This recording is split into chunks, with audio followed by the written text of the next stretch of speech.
Greetings, cartoon connoisseurs, and welcome to the Animation Conversation, where we explore the art form from pencils to pixels. And now, here are your hosts, Rusty Shackleford and F. Hey everybody, welcome back to another episode of the Animation Conversation. I'm Rusty here with... What's up, party people? It's your old pal F. All right, F, I'll go ahead and let you take over here.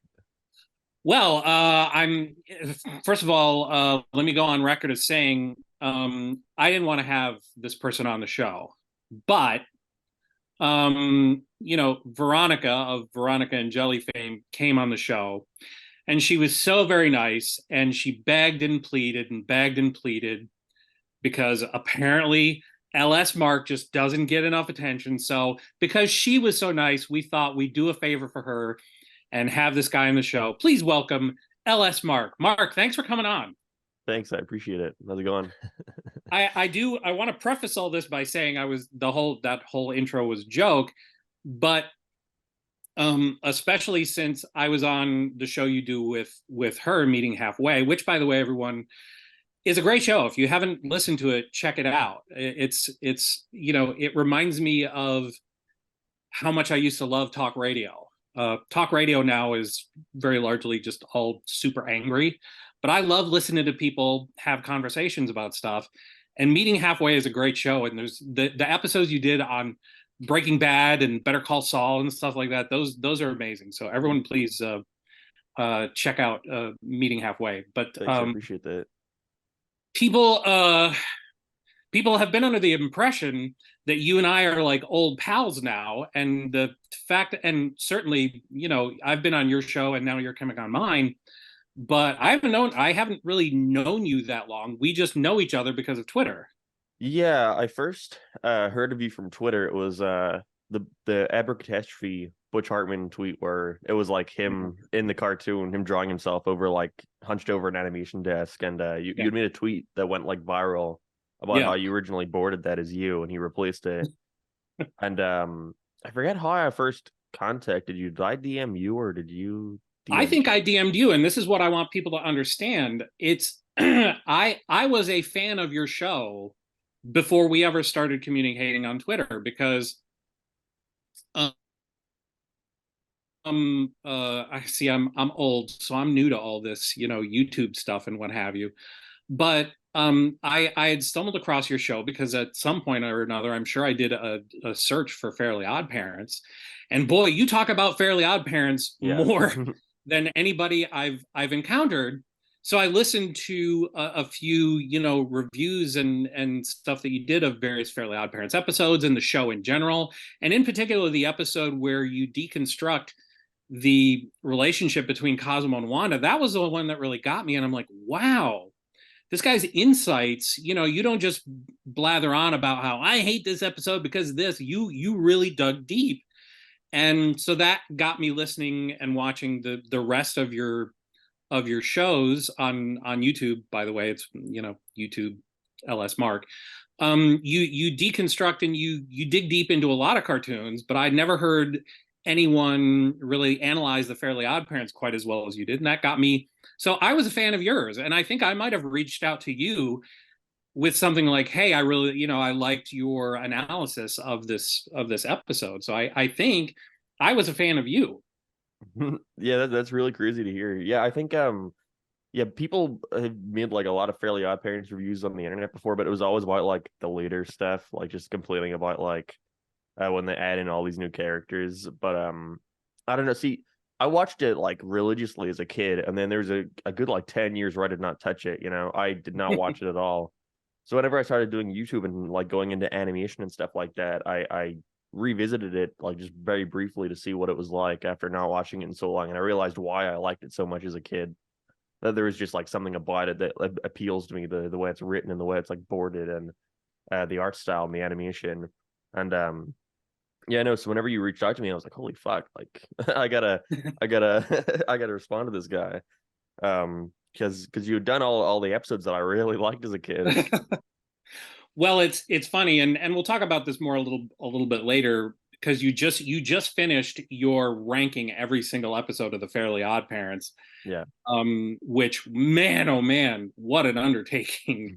Um, I was both delighted and a little dismayed that in your top five was Father Time, which is an episode, one of my very first episodes, and it's one that I put a lot of heart into, and it's one that I look back upon very, very fondly. But it was beat out by movies. It was beat out by Fairly Odd I Parents know. movies. So Yeah. to me, that's almost not fair. Father It's Time should have cheating. been number one. It's cheating. Yeah. Father Time I should have been number I one. talked about this with I was talking about this with Veronica because she thought Father Time should have been number one. And I was like, I get it. Father Time.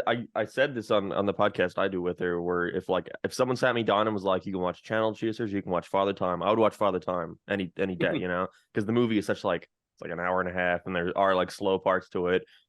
But I tried to look at it as like, okay, when I was a kid, what one was I like Right. most hyped Sure. for in the movie? But yeah, if it was purely on episodes alone, Father Time would have been number one.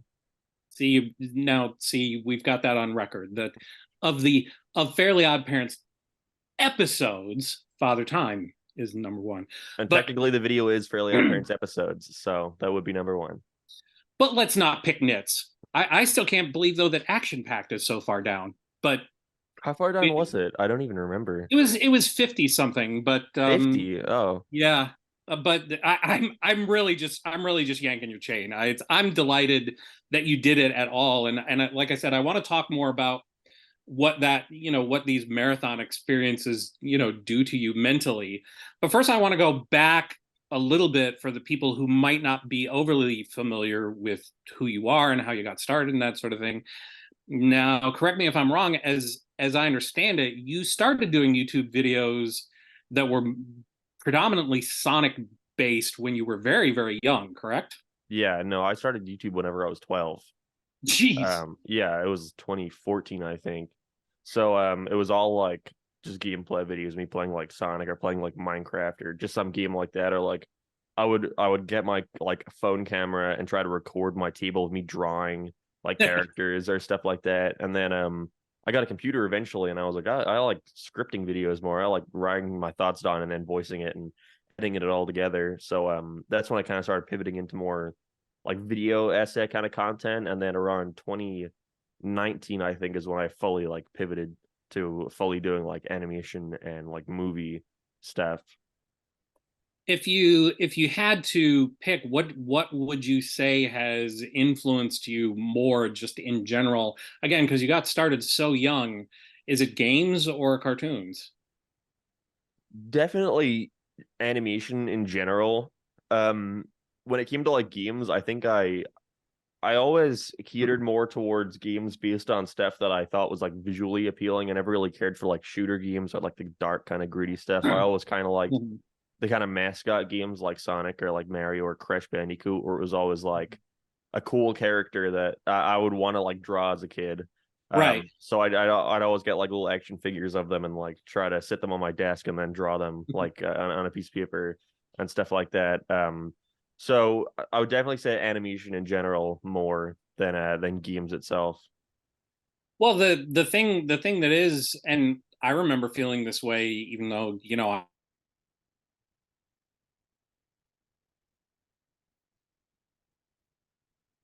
you're almost becoming a cartoon character. It's the cost of being a cartoon character. Oh, I'm sorry. You cut out during all that. I don't know if that was just for me. Yeah, I think I cut out there for a second. Okay. One of the things I always no, I think it was for everybody. I have Sorry, I was shitty gonna internet. say What before I was you saying is continue, I'm gonna let the dog out of the kitchen right now because Veronica just got out. See, what people don't realize probably about this show is that Mark is in LA. Sorry about Rusty, no, it's okay. Mark is in LA. Rusty is in Waco, Texas, and I'm in North Carolina. So we're in three different time zones. that. Oh wow. Someone like Yeah, myself spread who out. hates math, arranging these things is always very tricky. But anyway, what I was saying was that I can see the appeal for someone your age, liking the sort of mascot games because it's the closest way you can actually sort of become a cartoon character. Can you hear me? Yeah, sorry. No, sorry. I was Oh, listening. I was just switching these around. oh, I was okay. just turning them around. Yeah, no, I know what you mean. Yeah, that kind of mascot thing was always really appealing to me. So whenever I started YouTube, I was always like, I want like my own mascot. I want to create like my own character that I can kind of associate with my channel. Right. And so I'd always try to like draw myself in a certain way, but it was always like on an iPad with like my hand. I don't have like Mhm. a tablet or anything or Right. even a pen for it.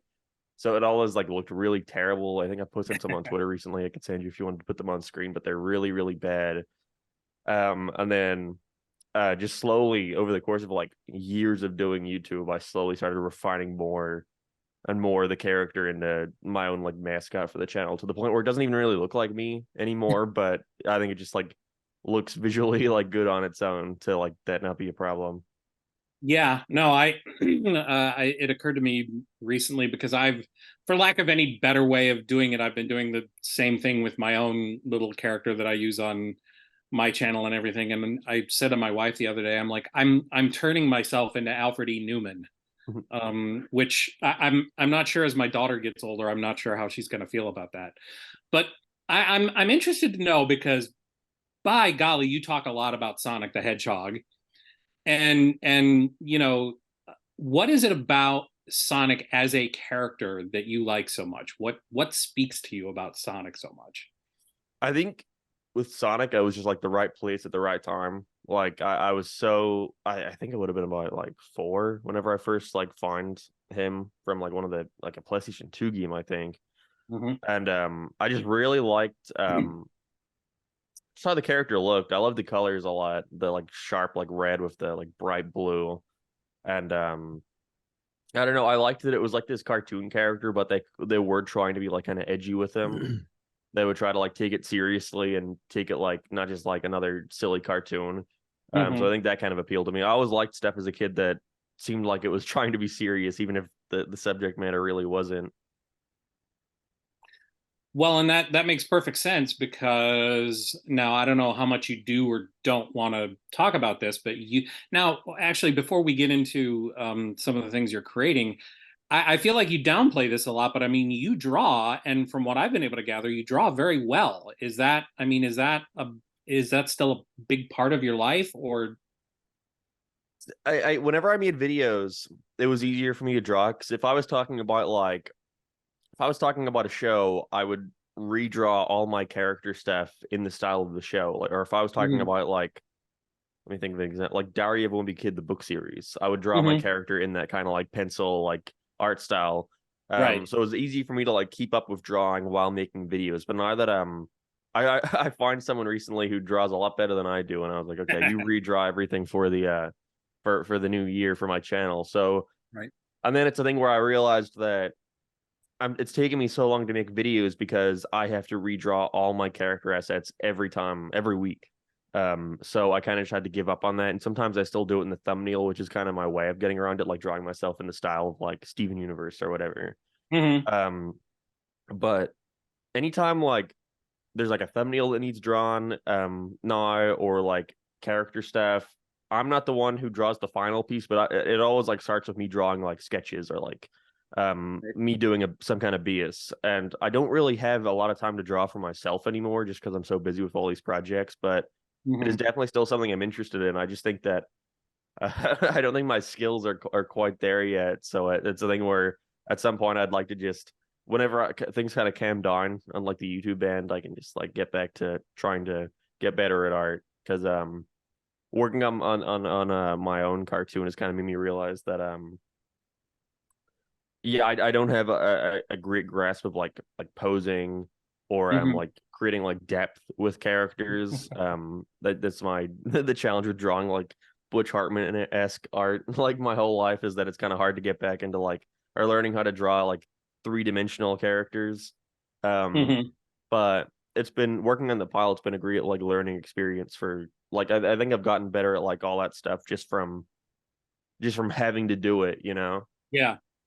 I've always been a big believer in the fact that there's no greater teacher than just doing something. Yeah. You make more mistakes and it's a rougher go, but in my opinion, you learn more. But then I might be saying that just because I was forced to do it and couldn't, didn't have any other choice, and probably making excuses for the fact that I've been in the industry for 25 years and still hate the way I draw. But anyway, you mentioned your pilot. I'm really excited that you are doing a pilot, and I want to hear more about it. When did the idea first come up? Like, when are we going to see it?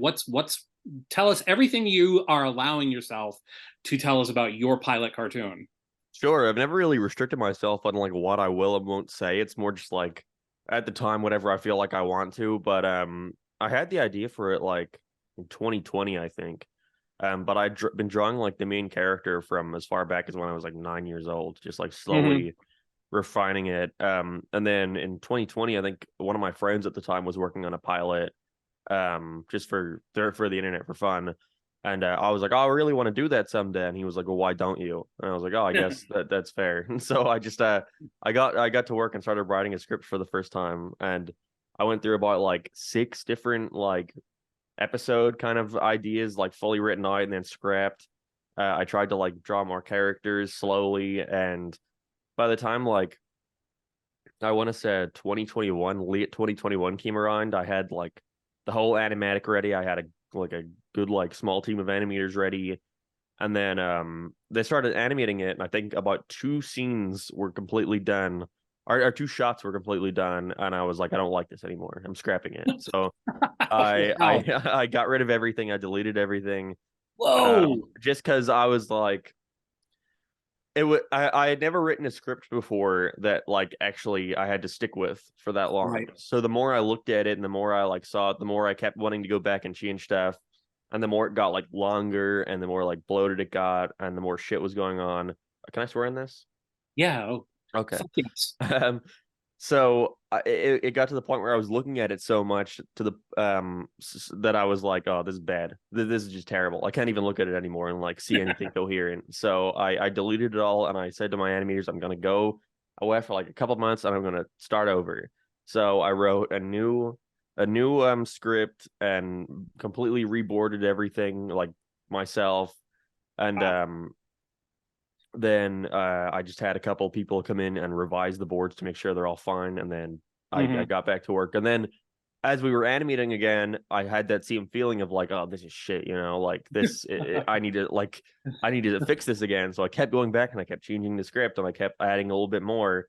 But I kind of realized at a certain point that I was just going to end up doing the same thing that I did.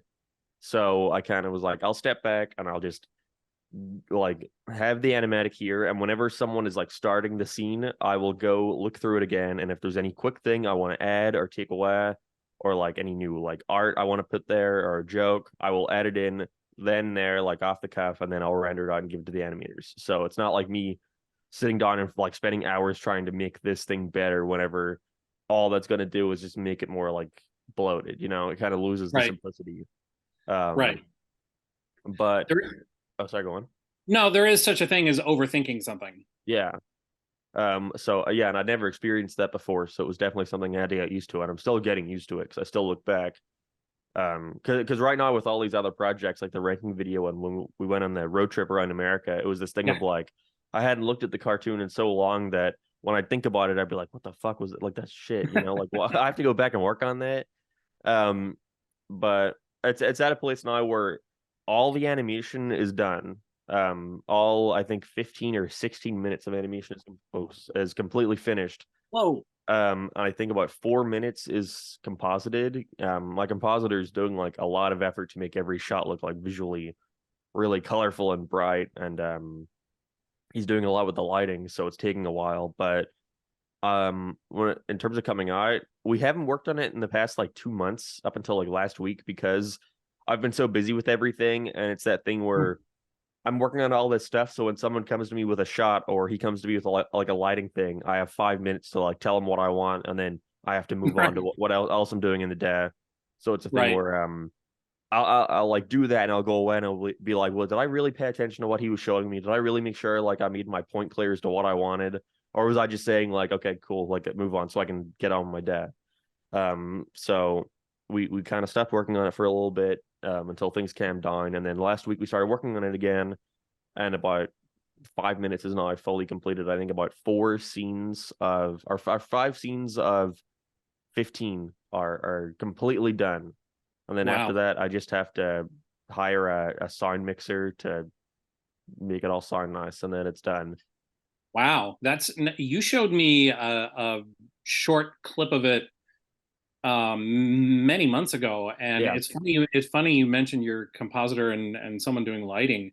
One of the things that sticks out in my brain is that the lighting in it is really cool, and the color palette, and it in general is a great looking short. I absolutely cannot wait to get a gander of it. thanks. Yeah, um it's all rigged because I went through it, and frame by frame is so expensive, and there is like a certain charm of like when it comes to indie pilots online, because you're all hiring freelancers, it's easier for every shot to just look completely different. oh And like yeah. the art style's different, like the way the characters are timed is different, and I was like, I really want to avoid that. So Yeah, and I kind of like the charm of something being like kind of on model, but you push the expressions to their right. extreme. So I went with rigged animators, and I have a couple really cool like industry friends who like work on shows like the new Mickey Mouse cartoon, or the Oh wow. Ghost of Molly McGee, or Cuphead, the cartoon. So it's a thing where it's like, yeah, it's all indie, it's freelance, but I have a lot of like really talented people working on it who have really been able to like push the rigs to their extreme, which I'm really happy with. Well, that's a thing. Now it's funny you mentioned Mickey Mouse and Cuphead. Dave Wasson, who I believe runs both those shows, or did.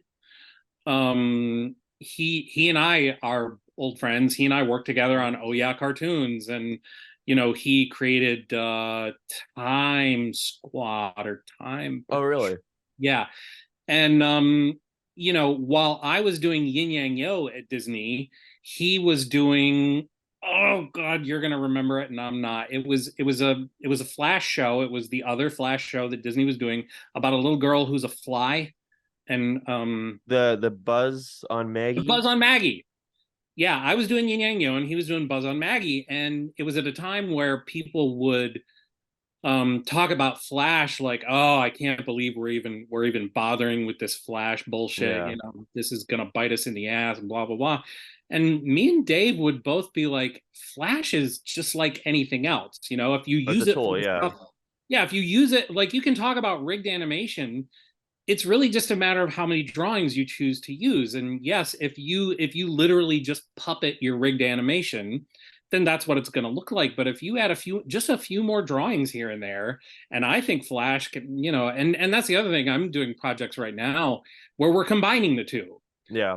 For scenes, obviously for scenes where you've just got two talking heads, my goodness, why would you bother, Frame by redrawing frame. every Yeah. frame when you don't have to? But then in the scenes where, the big monster comes and everyone fights, draw frame by frame. Yeah, no, I think there's like a really weird like uncanniness to certain frame by frame shows that come out now where the budget's not there anymore, and like there's something just intrinsically different looking about frame by frame digitally compared to frame by frame on like cells. Right. So I feel like a lot of shows, when they have a lower budget and they're still trying to do frame by frame, they do this thing where they will try to copy as many assets as possible and only redraw what's necessary, which gives it this really weird like tweened look where the Yeah. character is completely stagnant, but their body parts are all like going off model and Right. moving. Right. And I don't know, something about that was always very off-putting to me. I only ever liked that when it's like very intentional, that's like going off model, not just for simple movements. Yeah. No, Um, that's always been one of my sort of cardinal rules of, regardless of what thing I get put on to direct, it's like, we're not going to try and make this something it's not. And if you've got a low budget, you work with what you have and you make that part of your thing. I'm paraphrasing, but there was an old Orson Welles quote that goes something along the lines of, don't hand me a piece of bologna and tell me that it's lobster. Just make me really good bologna. yeah. And so I like to think that I've spent my career making really good bologna. Um, Now, can you tell us about the plot of the show? Sure. The plot is something I always was kind of like concerned with because every time I would like write a script, I'd be like, people are gonna say this is generic. It's because I really like slice of life, like Yeah. grinded stories of like characters just like living their lives and like experiencing stuff. But anytime like I feel like a cartoon like that is comes out now where it's not like story heavy, it's not like lore driven, that it's kind of just seen as like lesser, you know? It's like, oh, Yeah. there's no story there. What's there to be invested in? But I always like cartoons akin to Fairly Odd Parents and stuff where it was all episodic, but there was like light continuity. You know, the characters Yeah. would like grow at the end of an episode, and they would somewhat like even in minor ways change between Hmm. them. Um, so it gets to a point where you get to like season 5 of the Fairly Odd Parents, and it all feels so consistent, and there's all this like consistent lore. But then you look back to like episode 1, you're like, holy shit, this is Night and Day. How did we get here so like naturally? And I Yeah, didn't even realize. that's why I personally like King of the Hill so much, is Yeah, because it's a slice of life with continuity. Not like, it's not like extreme episode to episode continuity, but like you said, you watch like 3 seasons, you realize, oh, well, you've developed these characters and you just did it and I didn't even notice, kind of thing. yeah, exactly. I love that. I really love that feeling because it's not like shoved in your face, you know? Yeah. Um, and so I kind of wanted to make a cartoon that was like about experiences that I would have had like growing up in like a rural town. And um I really wanted to focus on this kind of like I really like shows in the UK that are really focused on like kind of cringe humor, you know, where it's just like the characters just living and then they're put in just awkward situations and have to deal with it. So it's just a show about two guys in high school, and they're just experiencing. I like to think of it like it's a high school show that has nothing to do with high school. You know, Right. I don't want any like plots about like, oh no, I have the big test coming up, or Right. like, oh, we have Right. to like win the school like president debate. Shit like I don't care about that.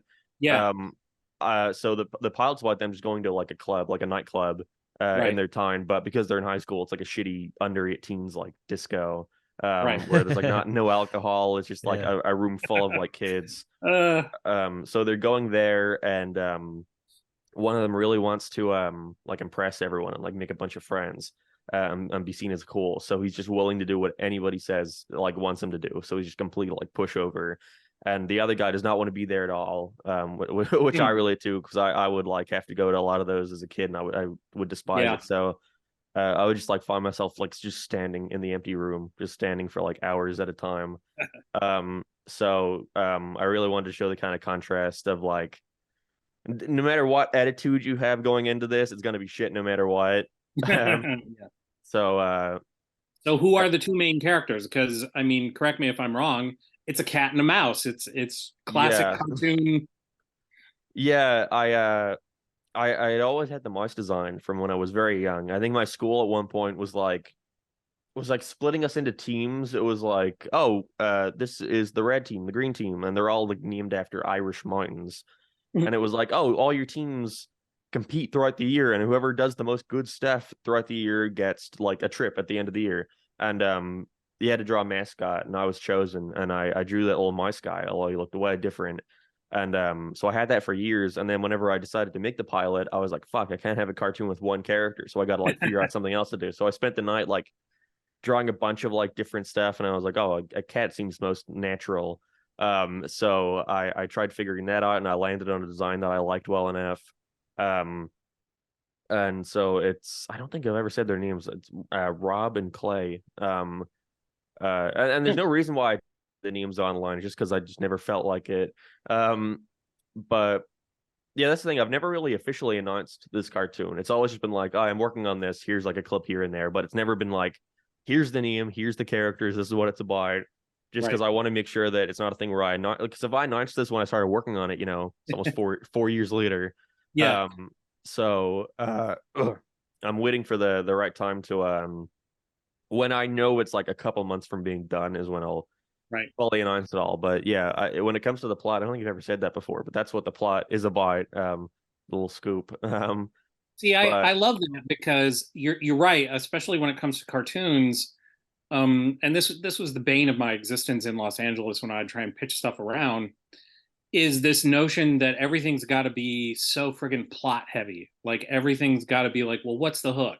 Yeah. It's like, the hook is that here are my characters that are super interesting, and I can do anything with them, and it will be interesting because they're interesting characters. Yeah. And it's a thing where you can kind of do that plot stuff. Like, I think a show like Steven Universe has 5 seasons, like 200 episodes. The first season is like 50 episodes long, and they're all Right. like episodic. So it's like you have a lot of time to really flesh out those characters just doing regular stuff. But when you have shows nowadays where a show is lucky to get 3 seasons, Yeah. they try to like blow their load and get through the entire plot as fast as possible. Like, so you have a plot that would take like 6 or 7 seasons to tell, and they're trying to do it in three like Yeah. limited run seasons. And so you watch it, and by the end of it, it's like, yeah, there was a lot of story, and that was like an interesting story, but I feel like I've barely got time to like see these characters and really know who they are and grow attached to them. Yeah. It's a tricky thing to tell a story that, you sort of have ambitions for, and that you want to see, grow into its own, into its own world building. But by the same token, from episode to episode, that could be every episode could be your last. Yeah. Which begs the question now, when this comes out, like, if it's successful, and based on what I saw of it, I think it's going to be great. Like, are you going to do more? Like, how would that all work? What's your hope? I would love to do more. I have an entire first season all planned out, every episode I would want to do, and they all kind of like they're all different, but they all kind of build upon the one narrative, They all have the kind of same theme, so they all kind of connect together. And the last one is nothing definitive. It's not like a finale, but it's like, oh, it's the culmination of everything from the past season that they've learned. Right. So I would love to do that someday, but it is all dependent on like how the first one's received, because I have equal expectations that it will come out. People will be like, you talk about cartoons for a living and this is what you make.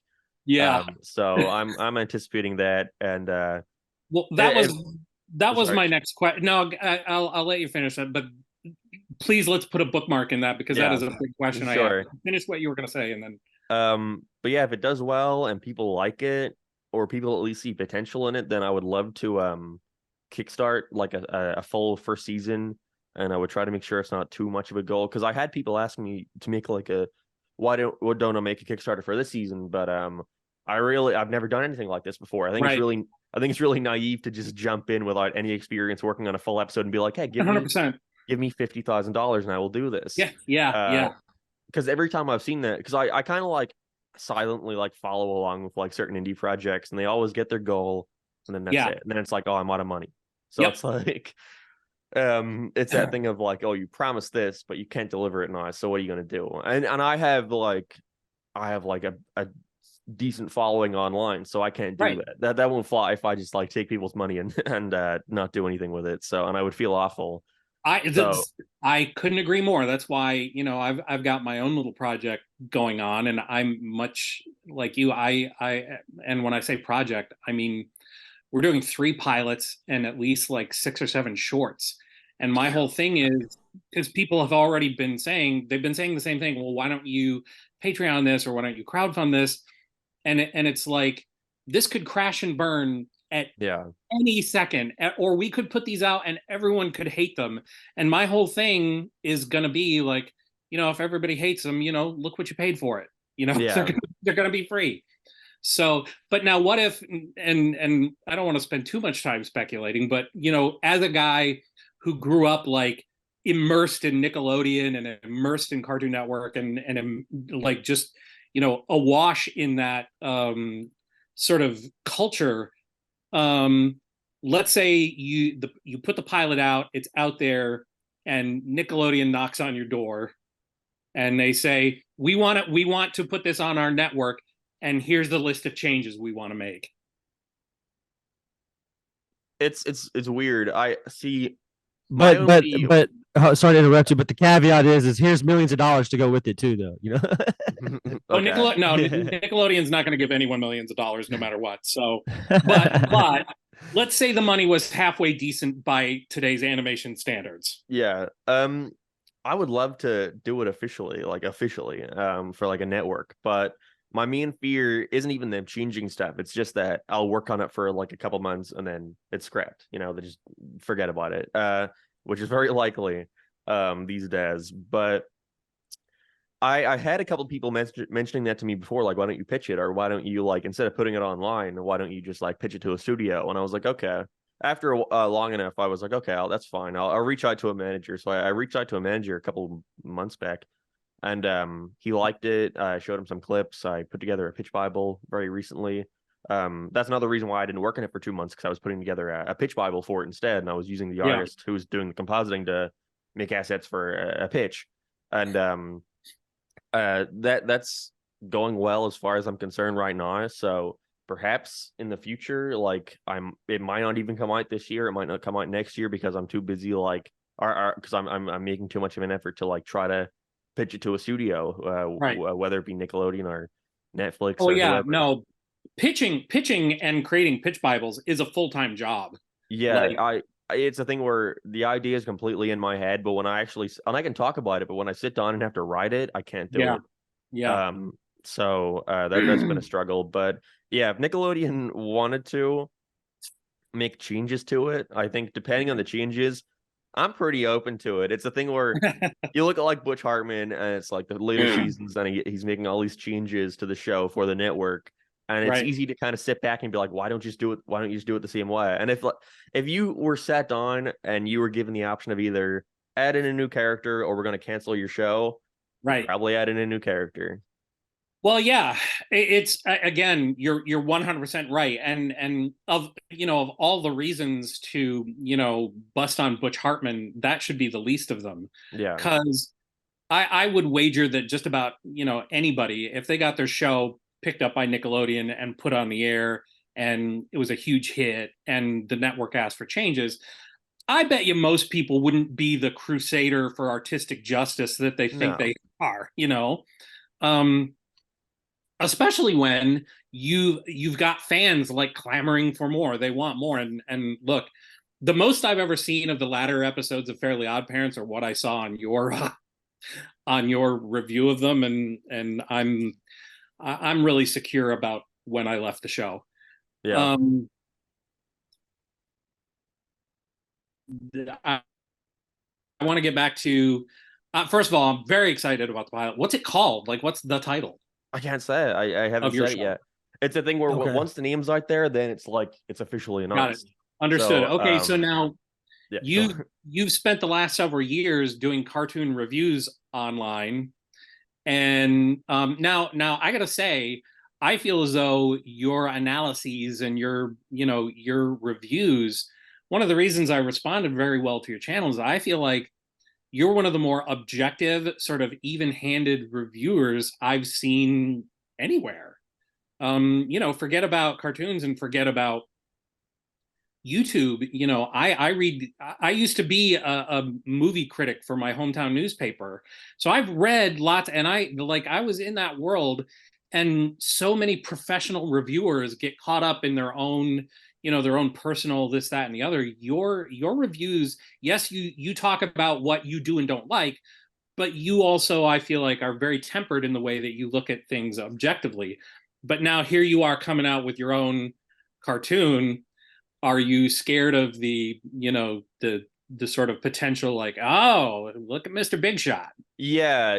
I think that mostly comes from like people having the wrong idea of what like a cartoon like critic like making their own thing is like. I think a lot of people approach it from the angle of like, oh, he thinks he can do so much better. As if like that's my mindset when creating Right. it. When it's like, no, this could be shit. Like I have Yeah. no idea. It comes out however it comes out, but it's just thinking mostly where it's like, oh, I'm gonna try anyway. Where there have been a couple times in the past couple of years where I have been very discouraged by that, where I've been like, oh, what's the point even? Because I feel like already I'm gonna be like stepping out here with like, like a gun to my head. Well, you're going to get judged in ways that are unfair, that other people wouldn't get judged. Yeah, and just because of my reputation online, and anything I've ever said in a video in the past 10 years is going to be like clipped and ready to be posted if my cartoon does anything similar to that. So it is like kind of scary, but I also at the same time try not to think about that because I think it'll influence the product too much. Like when I scrapped everything the first time, it was from a result of like, oh, this is going to come out and everyone's going to hate it. It's going to be shit. Right. Right. And then I think that also affects your writing a bit, where I'll be writing something and I will try to make sure that it's like objectively like the 3 act structure is followed, like everything's like leads into the next, every scene has a purpose. Right. And I think when you do that, you kind of lose that aspect of like, it's fun, you know, it's fun writing a cartoon. It's fun, like drawing like silly, like poses and gags. So when you're so focused on trying to make sure everything makes sense and make sure that everything kind of like can't be like picked apart, where it's like, oh, why does this happen in the story? Because this happened earlier. So, you know, there is an aspect of it in a cartoon where it's like, who cares? You know, it's a cartoon. When it comes to the stuff I analyze, it's always a thing where if I don't like something for purely subjective reasons, I will make that clear. Like I just don't like in the Fairly Odd Parents ranking. I think I spent no time at all talking about the later season episodes where it's like, oh, they're telling 3 fairy tales, but with Fairly Odd Parents characters. And I never liked that in a cartoon. It always felt like anytime I'd watch The Simpsons and it was like them telling like Cinderella but with Simpsons characters, I'd like skip it. You know, I don't care. So, but I make that known, you know. So you're not going to find like an episode of my show where I do that. But when it comes to like minor stuff where it's like, oh, I don't think this like plot point works well in this for this story, and then if my cartoon does that, then it's like, well, I guess at the time I felt like it would work for mine. So that's all I can really say to defend it. But I've never done this before. I've never. It really takes writing a script, boarding it, starting animation, and doing sound effects to realize like how little is there when that script is there, how like different that will become, like how something can make complete sense in your head in a script, even just a line, and how when you translate it to a cartoon, it's nothing. It doesn't make sense and it doesn't further anything. It's not funny. So that was my main struggle a lot, where I would have like a scene and I'd fully animate it and I'd have the animator fully do it and it'd be like 2 minutes long, and I'd be like, this isn't good enough. So I'd go back to the animator and I'd be like, I rewrote all these scenes. I will repay you to just animate them again. It's one of the first things I feel like people in your position and people who aspire to be like independent animators and stuff, one of the first harsh lessons that they learn is that just because something looks good on a script page does not mean that it's going to translate well once you get to animating it. This thing I just got done doing for Cartoon Network, you know, the script read great, but then when we literally started drawing it out, it became just really apparent how many, you know, verbal puns there were and how much of the humor hung on the characters just talking and what it was they were saying. And it's like, if you have characters who are saying something, then boy, what they're doing while they're saying it had better, either the joke had better be absolutely fucking bombastic, or they had better be doing something interesting while they're delivering your dialogue. Because when it just turns into talking heads, that's where the wheat is separated from the chaff, as they say. Definitely, yeah. Because my cartoon at this point, it started off as an 11-page script, and I think now it's a 20-page script, just over me doing rewrites to it over and over. When boarding it, a lot of like most of the humor is talking. I think there's like a few visual gags, but it's a lot of like talking. But so I tried to make sure that if they're talking, it is only for like at most like 45 seconds. Like keep going, keep moving along. And if they're going to keep talking and then after this, then it has to be in the next scene. They have to continue the conversation in a different backdrop, like they're walking onto a bus, or they're like exiting the bus and talking to each other, or they're like looking off at like what's going on at the party and talking about it. You know, there's always like something we're looking at, you know? Right.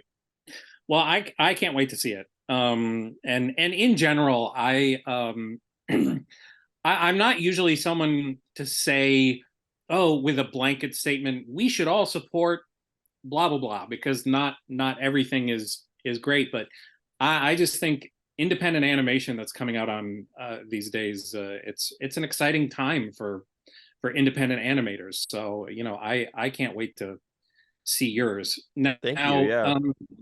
Going back to a couple things I want to hit real quick. First of all, you and Veronica drove across the country Yeah. And I don't want you to rehash the whole thing because of course you did your own shows and everything like that.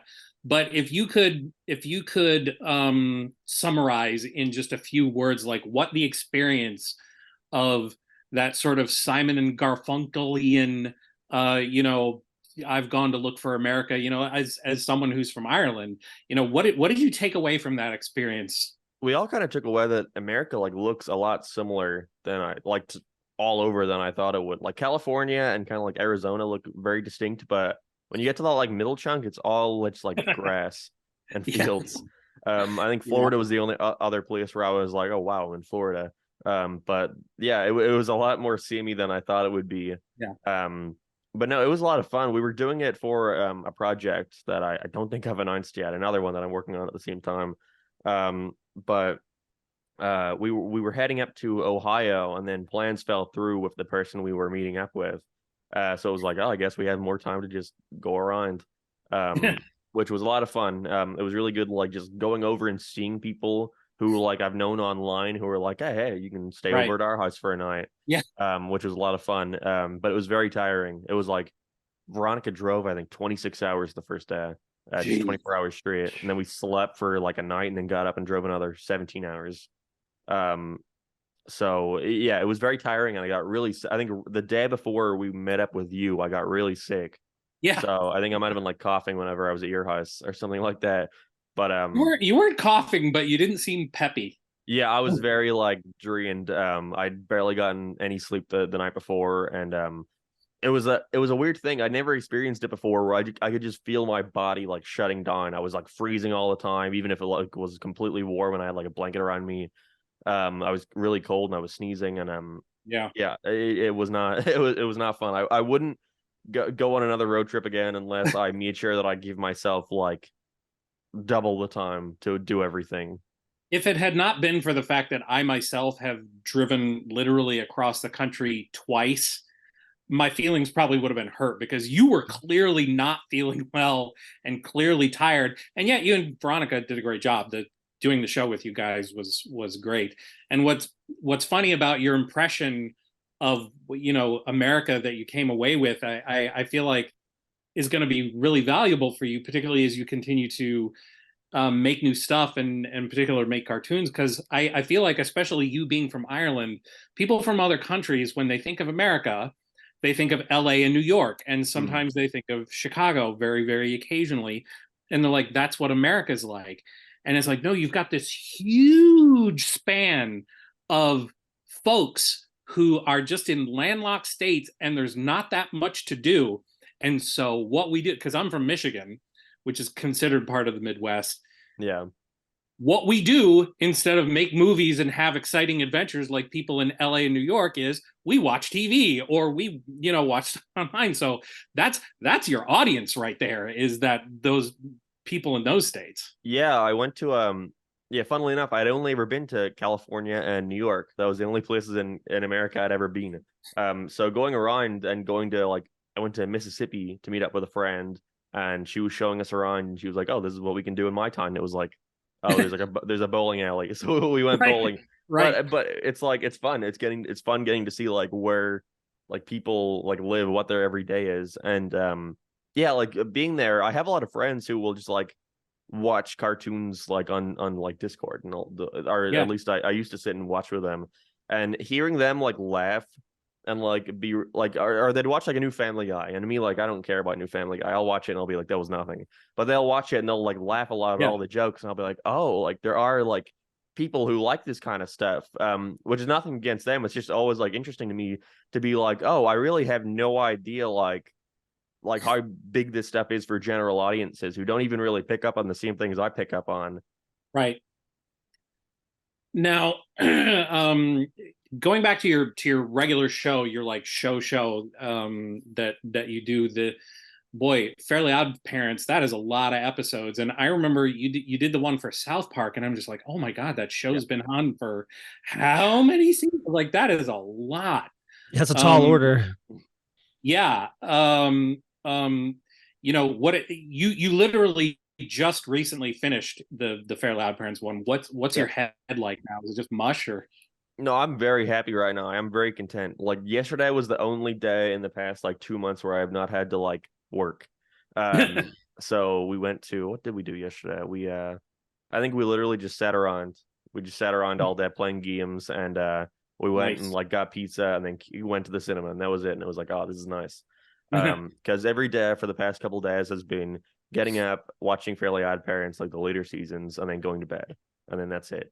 When you do Um, these, sorry, but when you do these marathons, are you ever afraid that like because you're doing a marathon, do you, and with Fairly Odd Parents, I think I know the answer to this already, but with other shows that have sort of maintained their quality throughout, are you ever afraid that maybe you're a little harsher towards the end episodes than? No, it's the opposite actually. I think I'm too harsh Huh. towards the early episodes Hmm. where for the Fairly Odd Parents there'd be a lot of episodes in like season 2 and 3 where I'd be like there's episodes in here that are so good that it makes these other ones look worse by comparison.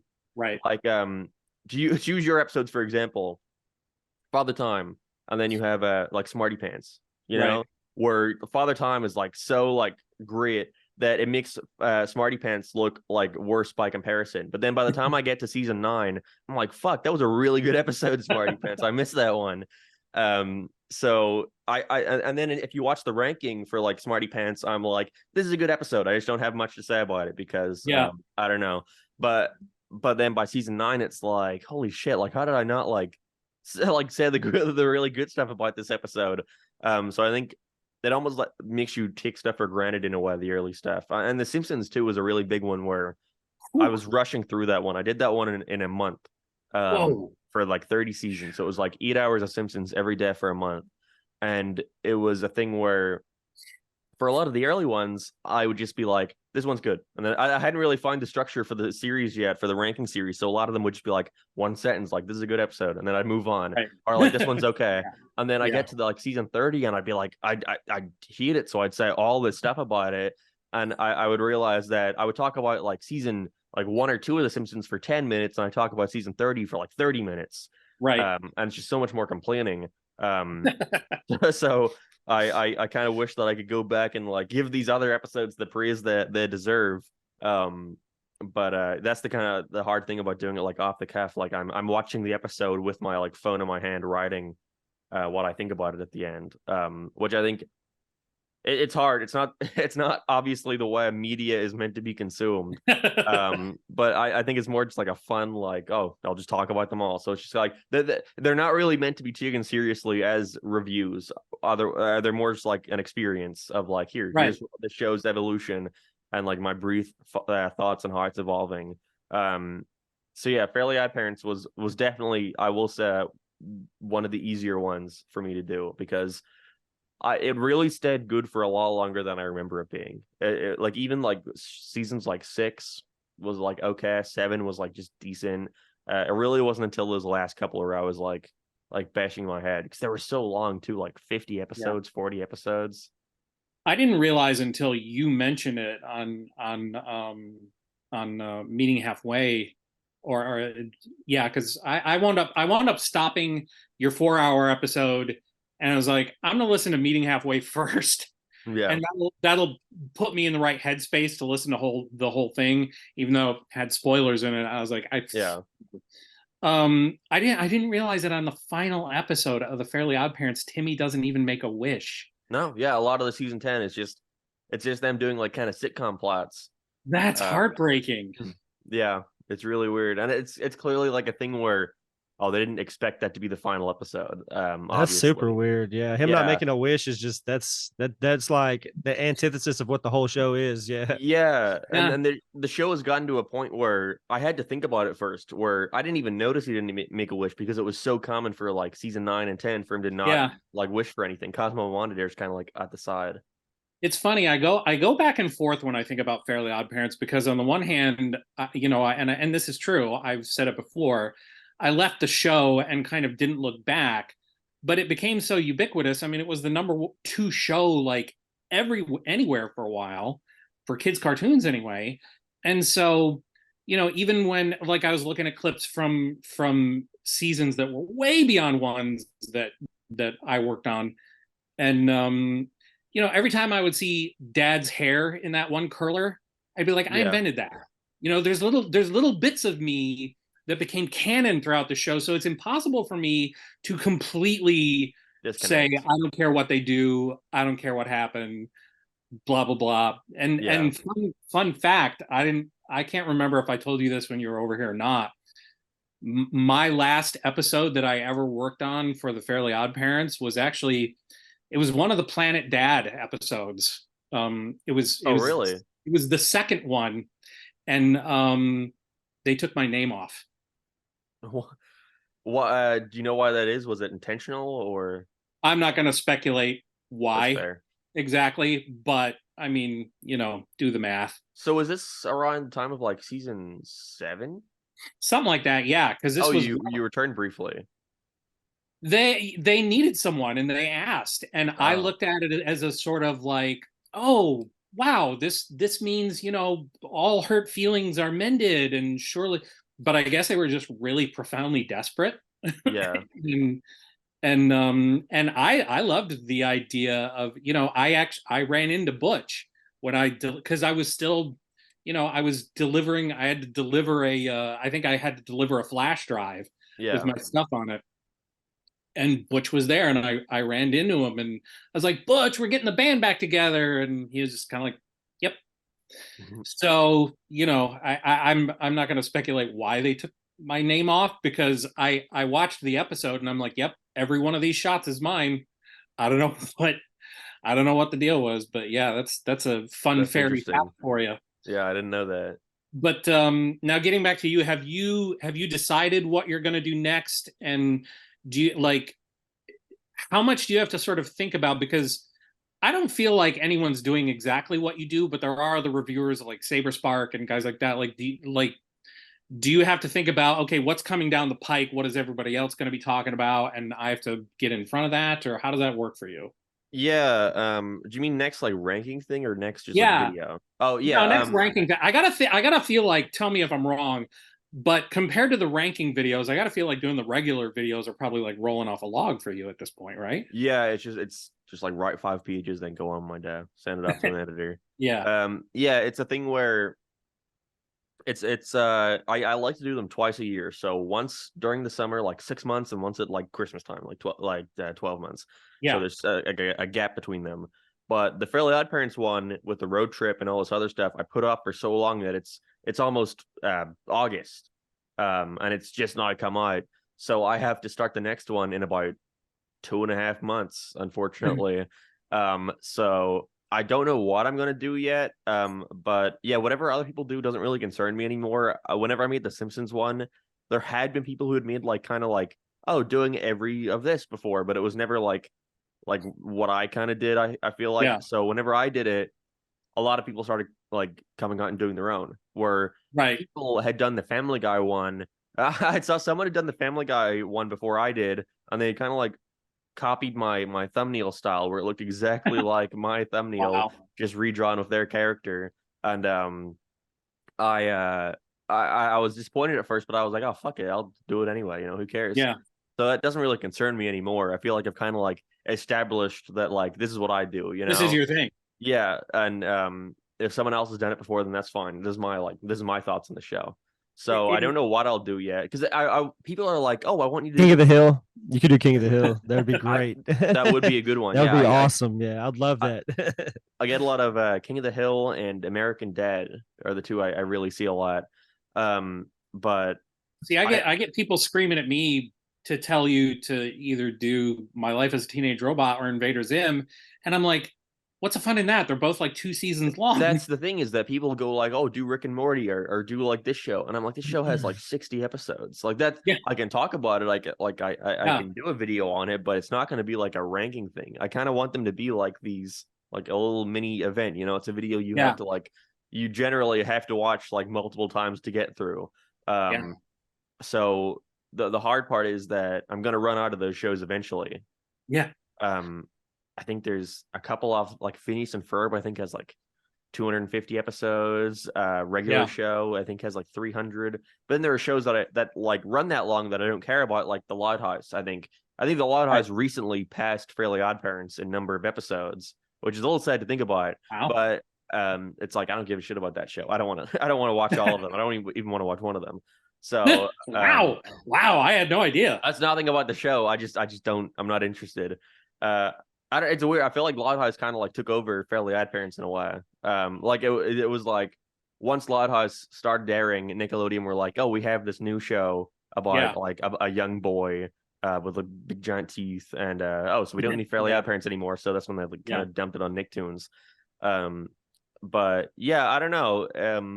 I don't know what's next, but I'll get there when I get there. But I'm mostly looking for like other stuff to do right now. I want to do a video where I did a video last year where I read every book in a book series. It was these like Five Nights at Freddy's, like a video game series that was adapted into a book, and they had made like like 15 books. And I was like, I'll do a video where I just read the books and talk about what I thought, because it's like I haven't seen anyone on the internet do like a book like analysis for a whole series like this before. Right. And I want to do a similar thing for like Diary of a Wimpy Kid soon. So I'm just looking for like other avenues of stuff to talk about. Well, this leads nicely too into your other show that you do with Veronica, Meeting Halfway. And again, what impresses me about your reviews is that you in my opinion, you don't appear to be reviewing them as cartoons. You're reviewing them as media. You're reviewing them as, is this good or is it not good? Because when on Meeting Halfway, you guys talk about, like I said earlier, shows like Better Call Saul and Breaking Bad, and I forget a few of the other ones that you've done. You are, in my opinion, really good at just analysis. Yeah, and that's another thing people forget when making your own thing is like you can be like, oh, you critique cartoons, but like you make something like that I don't think is good. It's like talking about something and creating something are completely different skill sets. Yeah. But yeah, no, when it comes to that, it's like I don't really like treating it like a cartoon because it's media at the end of it. It has to be written in some form. Mm-hmm. So I feel like a lot of people kind of give passes to cartoons where it's like, for example, like the new Mario movie came out, and I was like, this is colorful, this is fun, but the writing is just non-existent. You know, there's no story here, which is fine for the movie, but it's not what I seek for. And a lot of people are like, well, it's a cartoon, it's a kid's cartoon. What do you expect? And I'm like, I'm treating. Yeah, a lot of animation people want to make a big point of like animation is cinema, animation is for everyone, and it's like here I am treating this animated thing like I would any other thing, and you're trying to like say it's exempt from stuff because it's a cartoon. You're the one separating it. Right. I think you might have even said something like this in one of your videos, because I've been saying this for like probably close to 30 years now. When they created the best animated feature for the Oscars, everyone in the industry was like, yay. And I'm like, no, this means we are going to be seen as lesser than the other movies. Yeah, and it was very intentional. It was I think Beauty and the Beast, wasn't it? Won the best picture. They did it after the year after Beauty and the Beast, because it couldn't win another best picture. Beauty and the Beast was nominated as best picture, not best animated feature, best picture. But it was up against like Silence of the Lambs and Goodfellas and like all of this major stuff. And so everyone said, oh, it's not fair that Beauty and the Beast didn't get an Oscar, so we'll create our another category. And it's like, no, that lessens it all. But it's like I said, it's, I feel like social media is full of people giving their opinions on stuff. But when you come across someone like yourself who gives, in my opinion, sort of valuable analysis, that's something completely different than, people just popping off on Twitter. Yeah. No, I appreciate that, because sometimes I do kind of fall into the mindset of like, oh, what's the point in this? What's the point in sitting down and like, I felt similar thing in the Fairly Odd Parents ranking, where when it got to Flash, it was really apparent that it's just like written like a baby show now. And I'm like, I'm just sitting here like trying to genuinely critique what is like a baby show. And I don't know, like, where's the line between this isn't for me, like I'm not the target demographic here, and whoever's writing this had no intention of like it being seen by someone like some 21-year-old guy like sitting in his house with a phone in his hand writing down what he's saying, like his thoughts on it, so that is an aspect of it. But at the same time, it's like, well, if animation is for everyone, like everyone says, then everyone should be able to critique what they see. Yeah. Well, and to that point, it just occurred to me, and I don't know if anyone has suggested this to you before yet or not, but as the dad to an 8-year-old girl, I find myself, again, I Rusty has heard me say this over and over again. Good is good, you Yeah. know, Yeah, good and is good for sure. boy, she loves that Bluey, and I gotta say, if you can get past the fact that, okay, this is a show that was made for kids, for younger kids, and you just watch it as a show, at least in my opinion, it's kind of astonishing how good it is, and there's a Yeah. reason it's as popular as it is. Yeah, it kind of breaks through that like that notion of it being for like young kids, because it's not written like it's talking down to kids. Obviously the writing like appeals to kids and it's written to appeal to kids, but the writer isn't sitting down and thinking like, oh, what will like a baby like Yeah, while writing this. It's all like they're just telling a story. They're telling a story they want to tell, but they have the restriction just of, oh, making sure yeah, it suits this demographic. And I think kids can kind of like tell that. We're sure they'll watch like Cocomelon or they'll watch like this mindless yeah. content, and No, they'll like consume it, and that's fine. But I think they can kind of recognize when something is like speaking to them and not like yeah, That's like why hurting. that's why I think Blue's Clues was so popular too. Is Yeah, he was like, and it's that interactive thing too, where they're talking to the kids and not at the kids kind of thing. yeah, well, definitely. I was at Nickelodeon during a period where they loved to say, "Oh, we never talk down to our audience. We never talk down to our audience," and meanwhile, we'd be told we had to change stuff because kids won't get this, and it's like everyone loves to sort of tout that. And by the way, I mean, speaking of young child and preschooler age shows, I give way more credit to anybody who can write an episode of Bluey that is entertaining to a grown up than Yeah, say someone who and this take nothing away from anyone who writes for like Owl House or something like that. It's like or for Loud House rather. It's like, yeah, okay, it's easier for you to write, or for that matter, The Simpsons or something like that. Of course, it's easy for you to write because you have your exact audience, but to be able to write something for little kids that is also appealing to adults, that is way harder. yeah. So, No, I feel like that's always kind of been around where like you look at shows like Ren and Stimpy, even yeah, where you have the example of the original show where it's just the animators doing what they want and it appeals to kids because it's right, all like gross and stuff. But because it's just the animators doing whatever they want, what they want to see, it appealed to like all these adults, this giant like market. But then you right. have the new one that came out, or the old new one that came out, the adult party cartoon where it was Yeah, all like for like grown-ups, and it's like, oh, this isn't like the kids one anymore. We can do anything we want. And because they can do anything they want, you're like, it's not as good because you're not kind of, you don't have their restraints of like having to write it for kids, have it like make sense and appeal to them.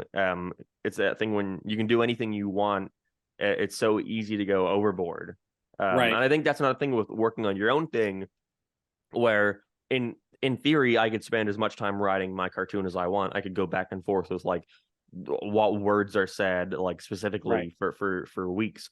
But at the end of the day, there could be a draft that I did like years ago that is better than what I have now. But because I've Right. had so long to work on it, it's just like kind of lost what it started as. And you kind of need those restraints when like you're working in the industry, when you're like working on Fairly Odd Parents. It's a thing where you don't have the time to go back and change stuff. When your time limit's done, the episode is like moving along. It's not yours anymore. Which actually, I meant to ask this earlier. Like, what age range is your show sort of geared for? I would say it's kind of age towards people like going into high school, where at first I was trying to like really restrict myself and like, this is a kid's cartoon, like I don't Right. swear, like this is none of that. And then the more I did it, the more I was like, well, I think it's funny to like throw in a couple things here and there where the characters aren't just like spotting fuck like for the Right. sake of it as a joke, but like if the character says something that I think is more natural to be said with like bitch or like damn or hell, like Right. I'll throw it in. Um, so yeah, I would say like kind of a tween kind of demographic where it's like, yeah, if this was airing on TV for this demographic, you couldn't include those words, but because it's online, like fuck it, I don't care. Like it's a thing where I realize like, who am I making this for? I'm making it for myself, so I'll include whatever I want to include. exactly. Yeah, it's I remember again um, back when I was perpetually pitching shows in Los Angeles, and they would ask me, who is your audience for this show, and I'd be like, I people who want to be entertained. Yeah. Yeah, it's a hard thing to yeah, it's a hard thing to really like kind of describe when you're not making something with a target demographic in mind. Right, Is like, oh, I forgot I have to make sure this fits in some kind of bubble so it's like marketable.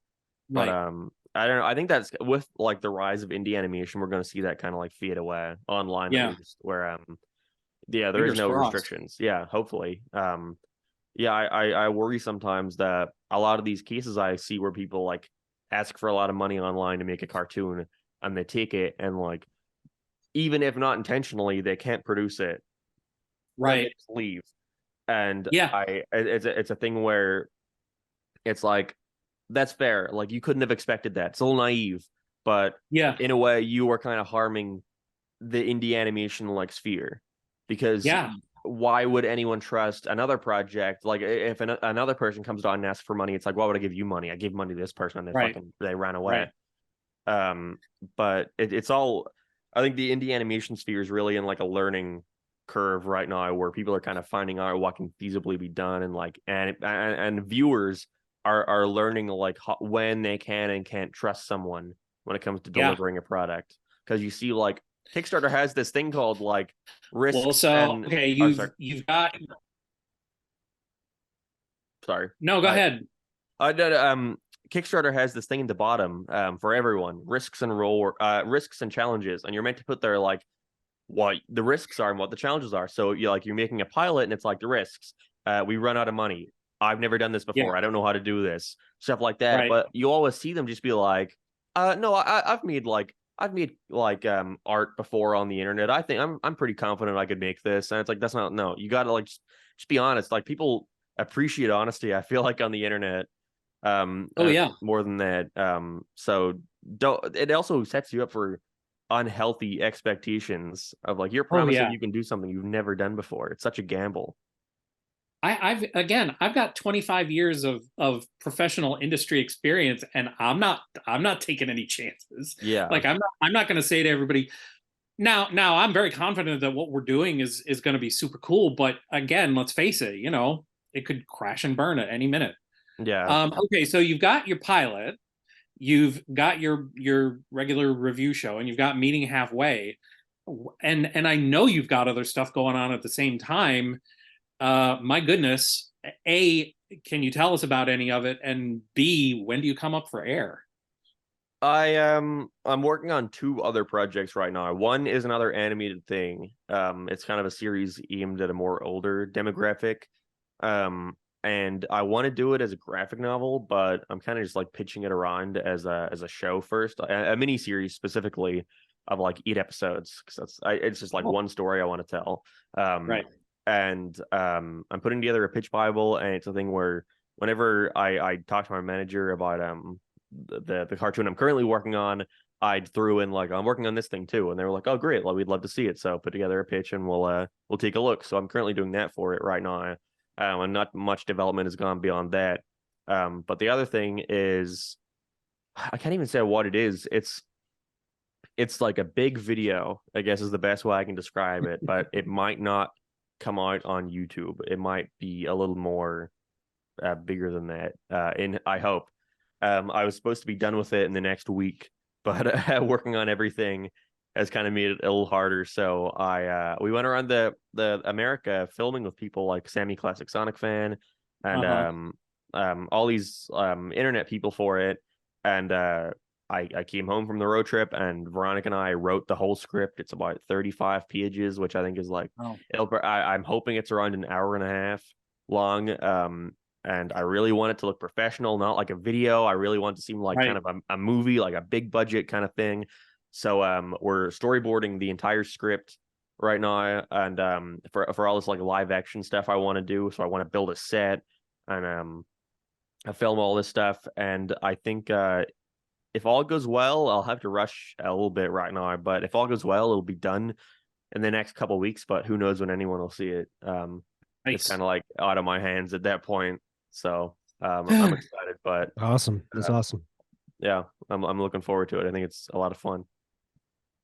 I'm sort of enjoying vicariously watching you do 1,000 things. Yeah, it's hard. It's a thing where I like grown up in Ireland all my life. Now that I'm kind of here in California and I'm going back to Ireland soon. I'm not living here forever. I don't intend on it. We're building a house right now in Ireland. Um, so once that's done and I get like kind of all my shit sorted out here, I'm going home. I'll come here to visit, but so it is this weird like ticking clock in my mind constantly of like I want to do everything I want to do. And it is a thing too where because I kind of have this like influence online right now and I kind of have the expendable income, it's like I don't want to wait for a point in my future to want to do this thing when I don't have the income and I don't have the time and I have more responsibility. So right now it's a thing of like, oh, I have these ideas, why not just try it and see? And if I feel. But at the end of the day, it's an experience. Whenever I'm whatever age in the future, I can look back and say, hey, I'm independently funded on an entire like cartoon pilot and put it online. And even if it wasn't successful and I still did it, or I made this big like movie style thing and sure, it didn't like go anywhere and I just dumped it on YouTube at the end of the day. But, I made a thing and I'm proud of it. Yep. So yeah, I mean, I'm kind of thinking about that. Like I have this mindset of like, I'll work really hard now so I can relax more in the future. I'm not like thinking like, oh, what if I did this with like my time or what if I did this with my money?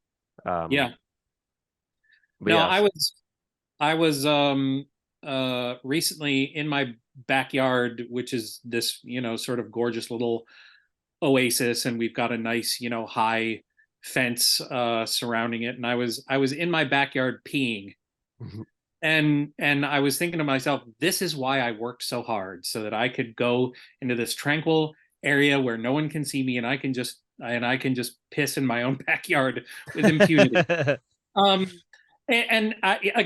think one of the reasons I gravitated towards your work is there are so many people who talk and talk and talk about I'm going to do this and I'm going to do that and I'm going to do this and I'm going to do that, and then they literally just never even do one of the things they talk about. You're doing all of them, and I just find that I find that admirable and exciting, and I think one of the little lessons to be learned by observing LSMark is that when you've got an aspiration, you should just go ahead and do it. Don't talk about doing it, but do it. I appreciate that. Yeah. Yeah, absolutely. Well, Mark, this has been fantastic. I've wanted to get you sat down and just pick your brain like ever since I started watching your videos. So I appreciate you coming on the show, and I would encourage everybody to if you haven't before, check out all of Mark's stuff. Check out Meeting Halfway. Go to LSMark on YouTube and Twitter and every place else, because he's got some of the best content out there. Because I look forward to everything new that you put out and every new episode of Meeting Halfway, and I'm really excited about your cartoons. So thank you very much for coming on the show. Thanks. Yeah, anytime. Thanks for having me. One of these days, I'd love to have you and Veronica on the show together. If you're sure, yeah, we'd be done. Great. Yeah, that'd be great. Well, in the effort to wrap it up, thanks again for coming on. I'll link all your stuff in the description. And yeah, everybody, that's been another episode of Animation Conversation. Thanks, everybody. Zigga zigga, party people. And that brings us to the end of another incredible episode of Animation Conversation. We hope you enjoyed this animated adventure as much as we did. Remember, if you have any questions, comments, or suggestions for future episodes, we would love to hear from you. Feel free to reach out to us on our social media channels or through good old-fashioned email. We value your input and want to make Animation Conversation a podcast that resonates with animation lovers like you. Our Instagram and Twitter are @AnimationConvo. Our YouTube is @AnimationConversation. Our email is theanimationconvo@gmail.com. Before we say our final goodbyes, we want to remind you to stay animated. Keep exploring, appreciating, and sharing the magic of animation with others. Let your imagination soar and let the world of animated wonders continue to inspire and captivate you. Thank you once again for joining us on this incredible journey. Until next time, this is Wubcake, signing off for Animation Conversation. Keep watching, keep dreaming, and keep the animation conversation alive.